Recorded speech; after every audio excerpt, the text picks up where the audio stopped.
Kreu i urdhrit të farmacistëve për qarkun Fier afrim Plaka ka hedhur poshtë akuzat se barnat e sekuestruara në operacionin policor Skadenca janë shpërndarë në farmacitë e qytetit. Ai theksoi se personi arrestuar nuk kishte lidhje direkte me farmacit, por ishte shpërndarës në një depo farmaceutike, ndërsa çdo bar i pajisur me pullën e kontrollit konsiderohet i sigurt. Plaka e cilësoi të pavend deklaratën e policisë duke shtuar se ajo ka krijuar pasiguritë e qytetarët dhe i ndinjat te farmacistët. Në radhë të parë do të falenderoj ju si media që keni prekur një temë kaq të ndjeshme dhe që prek atje ku dhëm, pra ke siguria e përdorimit të barnave për gjithë pacientët e rajonit Fier. Unë sot flas si farmacist, por edhe si president i urdhrit të farmacistit për rajonin Fier. Ajo që do doja t'ju thoja, që në fillim të herës është se ashtu si njoftimet e policisë dhe interpretimi i tyre nga media të ndryshme do të jetë më i kujdesshëm dhe jo me këtë forum dhe me këtë gjuhë të përdorur, pasi në pamje të parë njoftimi të lë përshtypjen se shumë farmaci dhe shumë pacientë kanë përdorur barna të pasigurta për jetën dhe për shëndetin e tyre. Personalisht mendoj që aksioni i djeshëm i policisë, i cili ka prekur një person, një individ, lidhja e cilit me farmacin nuk është direkte, pra nuk kemi të bëjmë me një farmacist në këtë rast, por një person i cili punon në një shpërndarës farmaceutik.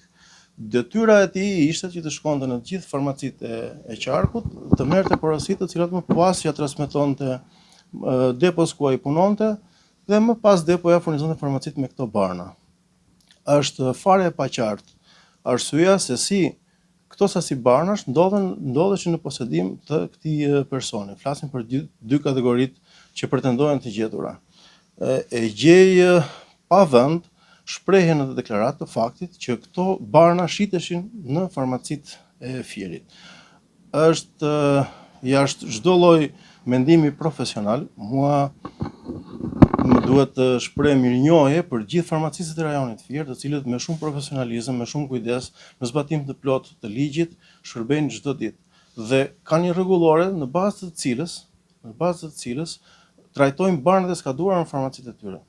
Barnat e skaduara që kalojnë afatin e përdorimit në farmaci ruhen në një vend të veçantë dhe pastaj kanë një kontratë për mbetjet në bazë të cilës i dorëzojnë më pas këto barna. Dhe duket e paarsyeshme që një subjekt farmaceutik të blej nga dikush barna të skaduara. Kjo është një gjë që nuk mund të mendohet dhe për këtë arsye unë e gjej fare të pavërtetë dhe të pambështetur deklaratën se më pas këto barna shiteshin në farmacitë e qytetit Fierit. Por më shumë, në qoftë se nuk kemi asnjë lloj rasti, asnjë lloj indicie që ky veprim ndodh, ne nuk mund të shprehemi në këtë formë.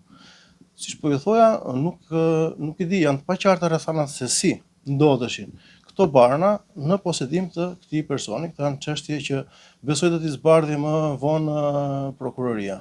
Ai pranoi se një pjesë e qytetarëve i drejtohen barnave të futura nga jashtë, por theksoi se edhe këto nuk janë gjithmonë të sigurta, duke apeluar për besim te barnat e kontrolluara në tregun vendas. Unë edhe një herë do të falenderoja dhe thash dhe këtë herë jam në anën e kolegëve farmacistë që shërbejnë në gjithë rajonin e Fierit. Pjesën më të madhe për shkak të pozicionit që unë kam e njoh dhe personalisht, kam shumë respekt për profesionalizmin e tyre, për mënyrën se si shërbejnë në zbatim të legjislacionit në fuqi.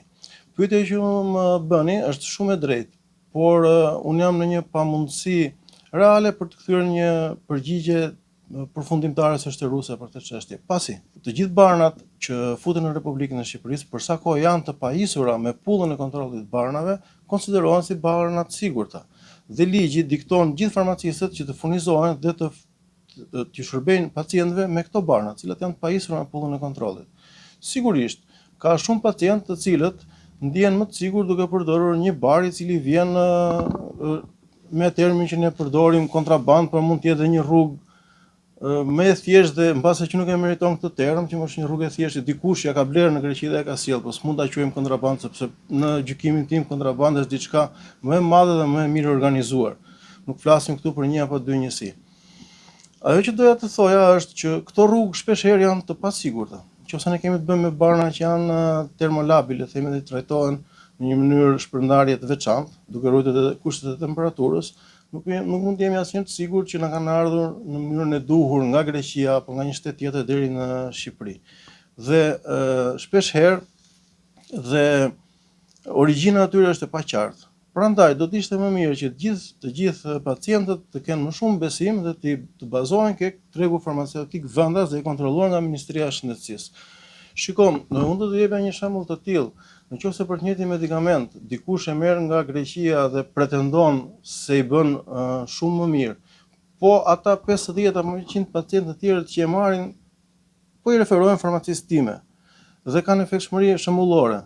Ata nëse bari ishte i pasigurt dhe se di se si i quhet aty barna pasigurt jo cilësor.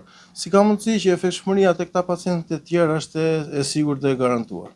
Kështu që unë mendoj që barnat e mjaftueshëm të sigurt dhe sistemi farmaceutik është nga sistemet më të kontrolluara, mendoj që të paktën për rajonin e Fierit kemi shërbim farmaceutik shembullor. Plaka përfundoi se çdo rast abuzimi duhet të përballet me ligjin.